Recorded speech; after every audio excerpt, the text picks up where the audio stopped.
السلام علیکم ورحمۃ اللہ وبرکاتہ۔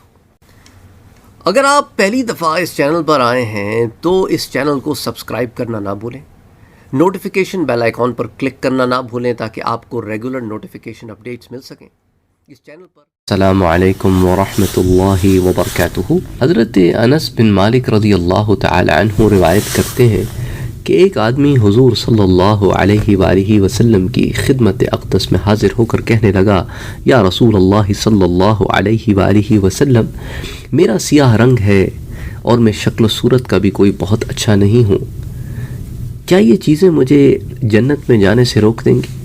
حضور صلی اللہ علیہ وآلہ وسلم نے کہا، ہرگز نہیں، اس ذات کی قسم جس کے قبضہ قدرت میں میری جان ہے، کبھی نہیں، جب تک تو اپنے رب پر یقین اور اس کے رسول صلی اللہ علیہ وآلہ وسلم کے لائے ہوئے دین پر ایمان رکھتا ہے۔ اس جملے سے ایک بہت بڑی بات یہاں واضح ہو جاتی ہے کہ اس وقت معاشرے میں کس قسم کا انسانوں کا ذہن ہو چکا تھا، اور ساتھ ہی ساتھ یہ بھی کہ یہ چیز اسلام نے توڑ دی کہ ظاہر کے اوپر فیصلے کیے جائیں، جو معاشرے کا حصہ تھے اور آج بھی کچھ معاشروں کا حصہ ہیں یا حصہ رہے ہیں۔ ان اکرمکم عند اللہ اتقاکم، تمہارے رب کے نزدیک تم میں سے جو زیادہ تقوی، زیادہ پرہیزگاری والا ہے، وہ زیادہ متقی ہے، وہ زیادہ اکرم ہے۔ اچھا، پھر ساتھ ہی ساتھ وہ شخص کہنے لگا کہ اس ذات کی قسم جس نے آپ صلی اللہ علیہ وآلہ وسلم کو نبوت کا شرف بخشا ہے کہ میں آپ کی مجلس میں موجود حاضرین میں سے کئی کو یہ پیغام دے چکا ہوں کہ میری شادی کرا دیں، لیکن میری اسی وجہ سے شادی نہیں ہوتی کہ میرا رنگ سیاہ ہے اور میں دیکھنے میں اتنا اچھا نہیں لگتا، تو میں تو حالانکہ 8 ماہ پہلے اسلام لا چکا ہوں، لیکن جہاں جاتا ہوں مسترد کر دیا جاتا ہوں۔ میں اپنے بارے میں یہ بتا دوں کہ میں بنو سلیم سے تعلق رکھتا ہوں اور بنو سلیم کے ایک شریف گھرانے سے تعلق رکھتا ہوں۔ میں سیاہ اس لیے ہو گیا کہ میرے ماموں کے سیاہ رنگ کی وجہ سے اس کا مجھ پر اثر ہوا، لیکن میں عرب ہوں۔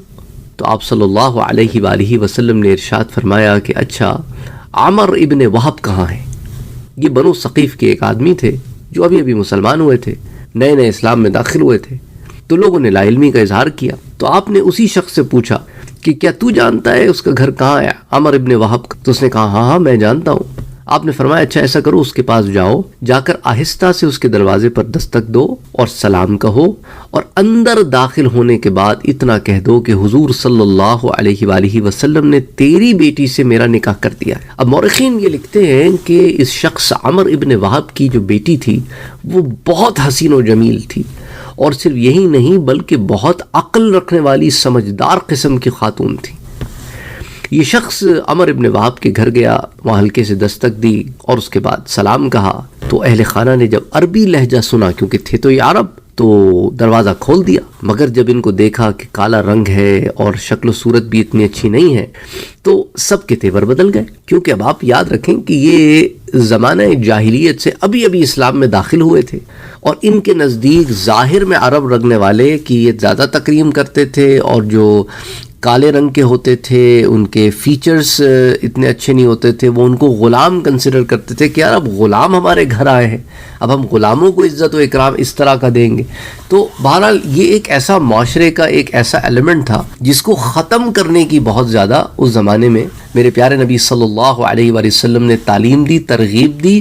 تو بہرحال تو جب انہوں نے آگے معاملہ دیکھا تو ادھر سے اس نے آگے سے بات بھی کہی کہ بھئی مجھے حضور صلی اللہ علیہ وآلہ وسلم نے، حضور نے تمہاری بیٹی سے میرا نکاح کر دیا ہے۔ اور جب انہوں نے یہ سنا تو ان کی شدت اور بڑھ گئی، انہوں نے یہی گمان کیا کہ یہ شخص ایسی کہہ رہا ہوگا، جھوٹ بول رہا ہوگا۔ بہرحال انہوں نے انکار کر دیا۔ اب یہ شخص واپس لوٹ آیا۔ یہ ماجرا دیکھ کر عمر ابن وہب کی جو بیٹی تھی نا، اس نے اپنے باپ سے کہا کہ ابا جان آپ اپنی نجات کی فکر کریں، اس سے پہلے کہ کوئی وحی آئے جس کے ذریعے سے پھر آپ کی رسوائی ہو جائے، اس سے بچنے کی کوئی راہ تلاش کیجئے۔ اگر واقعی حضور صلی اللہ علیہ وآلہ وسلم نے اس کے ساتھ میرا نکاح کر دیا ہے تو اللہ اور اس کے رسول نے میرے لیے جو پسند فرمایا ہے میں اس پر اپنی دل و جان سے راضی ہوں۔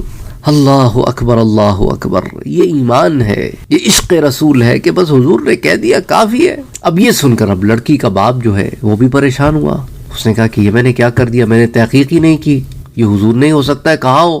تو یہ سن کر اب حضور کی خدمت پہ پہنچ گئے اور پیچھے جا کر بیٹھ گئے۔ حضور صلی اللہ علیہ وآلہ وسلم نے جب ان کو دیکھا تو ان سے مخاطب ہو کر فرمایا، تو ہی وہ شخص ہے جس نے اللہ کے رسول کی بات کو رد کیا ہے؟ تو اب وہ شرمساری سے کہنے لگے کہ یا رسول اللہ، میں ہی وہ بد نصیب ہوں اور میں حاضر ہوا ہوں، توبہ و استغفار کرتا ہوں۔ میں سمجھا کہ اس شخص نے اپنی ہی طرف سے کوئی بات کہہ دی اور میں نے اسے سچ نہیں جانا۔ اگر واقعی سچا ہے تو ہم اس نکاح کو ابھی قبول کرتے ہیں اور اللہ اور اس کے رسول کی ناراضگی سے اللہ کی پناہ چاہتے ہیں۔ حضور نے لڑکی کا نکاح 400 درہم کے عوض اس شخص کے ساتھ طے کر دیا اور فرمانے لگے کہ جاؤ اور اس عورت کو اپنی بیوی بنا لو، نکاح کر دیتے ہیں۔ اس نے عرض کیا، یا رسول اللہ صلی اللہ علیہ وآلہ وسلم، اس ذات کی قسم جس نے آپ کو نبی برحق بنا کر بھیجا ہے، میرے ہاتھ میں تو اتنا مال نہیں ہے کہ 400 درہم دے سکوں۔ اتنی مجھے مہلت دے دیں کہ جا کے اپنے عزیز و اقارب سے کچھ اکٹھا کر لوں۔ حضور صلی اللہ علیہ وآلہ وسلم نے فرمایا، تیری بیوی کا مہر اہل ایمان میں سے 3 لوگ ادا کر دیں گے۔ تم ایسا کرو، عثمان ابن عفان کے پاس جاؤ اور ان سے 200 درہم لے لو۔ انہوں نے حضرت عثمان ابن عفان کو اپروچ کیا۔ حضرت عثمان کو جب معاملہ پتہ چلا تو آپ نے 200 سے تھوڑے زائد درہم دے دیے۔ اس کے بعد حضور نے فرمایا، اچھا اب ایسا کرو، عبد الرحمن ابن عوف کے پاس جاؤ۔ وہ عبد الرحمن ابن عوف کے پاس گئے اور حضور نے کہا ان سے بھی تم 200 درہم لے لو۔ تو عبد الرحمن ابن عوف کو جب معاملات پتہ چلے تو انہوں نے بھی 200 درہم سے کچھ زیادہ دے دیے۔ اچھا، اب اس کے بعد حضور صلی اللہ علیہ وآلہ وسلم نے کہا کہ اب علی کے پاس جاؤ اور ان سے بھی 200 درہم لے لو۔ تو پھر وہ مولا علی کے پاس چلے گئے۔ حضرت علی رضی اللہ تعالی عنہ نے بھی انہیں 200 درہم سے کچھ اوپر دے دیے۔ اب یہ بہت خوشی سے اور مسرت سے یہ اب بازار کی طرف چل پڑے کہ میں بیوی کی رخصتی کا سامان بھی خرید لوں گا اور مہر بھی پورا ہو گیا۔ تو اب اسی لیے یہ بازار میں خوشی خوشی خریداری کرنے لگ گئے۔ لیکن اسی وقت کانوں میں صدا گونجی کہ حضور صلی اللہ علیہ وآلہ وسلم کا منادی یہ آواز دے رہا تھا کہ یا خیل اللہ ارکبی، مسلمانوں جہاد کی تیاری کرو۔ اللہ اکبر، اللہ اکبر۔ یہی تو امتحان ہوتے ہیں نا میرا بھائی، زندگی کے امتحان ہوتے ہیں یہ۔ اب اس شخص نے کیا کیا، اس نے آسمان کی طرف نگاہ اٹھائی اور کہنے لگا، اے زمین و آسمان کے رب اور ہے حضرت محمد مصطفیٰ کے خدا، آج میں یہ دراہم وہاں صرف کروں گا جہاں پر اللہ اور اس کے رسول کو اور اہل ایمان کو صرف کرنا پسند ہیں۔ پس اس نے ان پیسوں کا گھوڑا خریدا، تلوار خریدی، نیزہ خریدا، ڈھال خریدی، پگڑی کو کمر پر کس کر باندھا، منہ پر نقاب اوڑھ لیا، صرف آنکھوں کی جگہ کھلی ہوئی تھی اور صف میں شامل ہو گیا۔ وہ آپس میں ایک دوسرے کو کہنے لگے کہ یہ اجنبی شاہ سوار کون ہے؟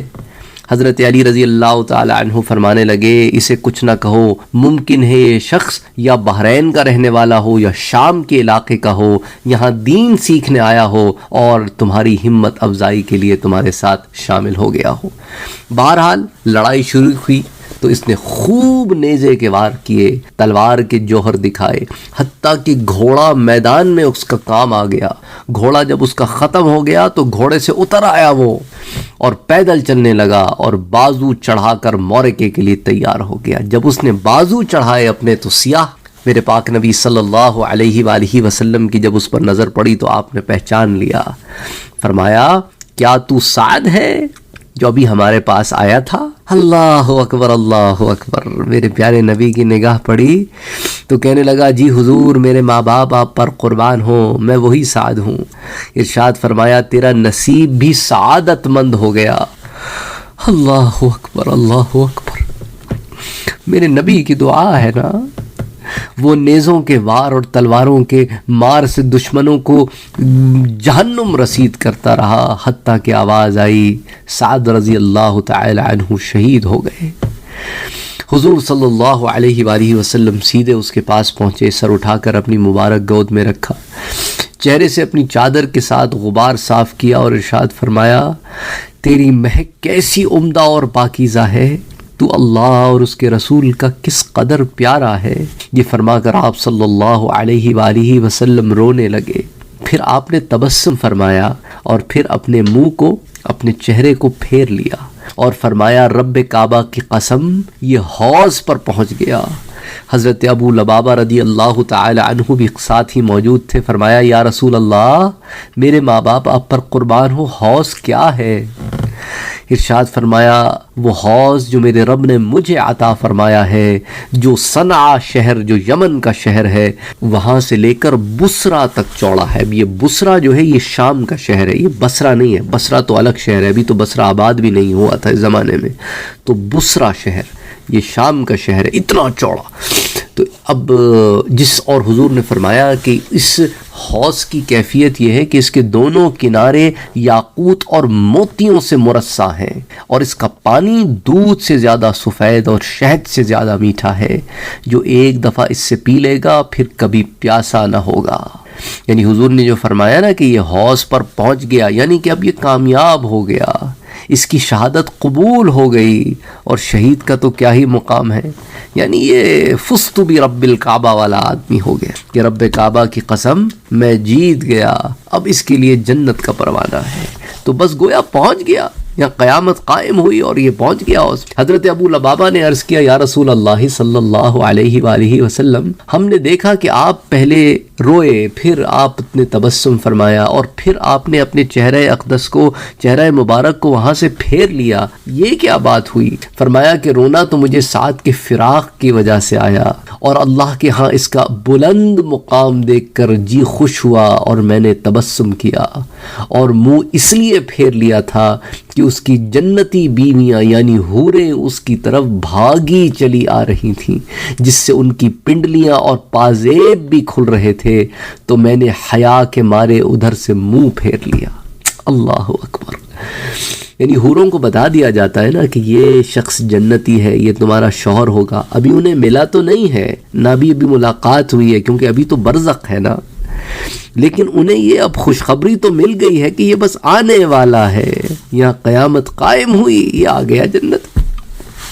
تو وہ تو دوڑی نا اپنے محل سے، اپنے مکانوں سے، اپنے جہاں جہاں ہے کہ بس آ گیا میرا وہ شوہر جس کا مجھے انتظار ہے، مل گیا مجھے۔ پہلے تو امید تھی نا کہ نیک عمل کرے گا تو مل جائے گا، اب تو پکی بات ہو گئی کہ رب نے پروانہ بھی دے دیا اسے۔ پھر اس کے بعد حضور صلی اللہ علیہ وآلہ وسلم نے اس کے ہتھیار، اس کا دیگر سامان جو تھا اس کے متعلق فرمایا کہ اس عورت کے گھر پہنچا دو جس نے اسے قبول کیا تھا۔ اللہ اکبر۔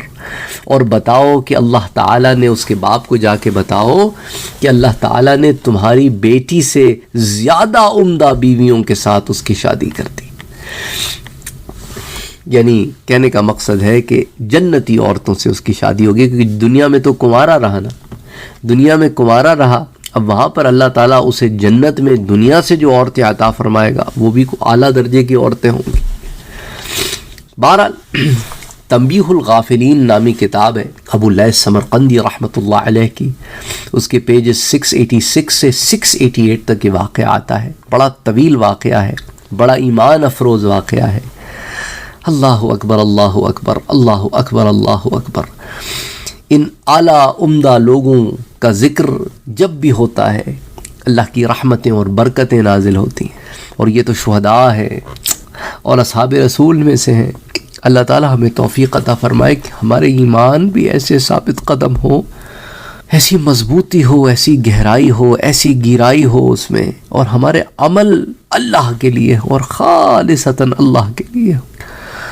اللہم صلی وسلم وبارک علی سیدنا وحبیبنا وشفیعنا محمد صلی اللہ علیہ وآلہ وسلم۔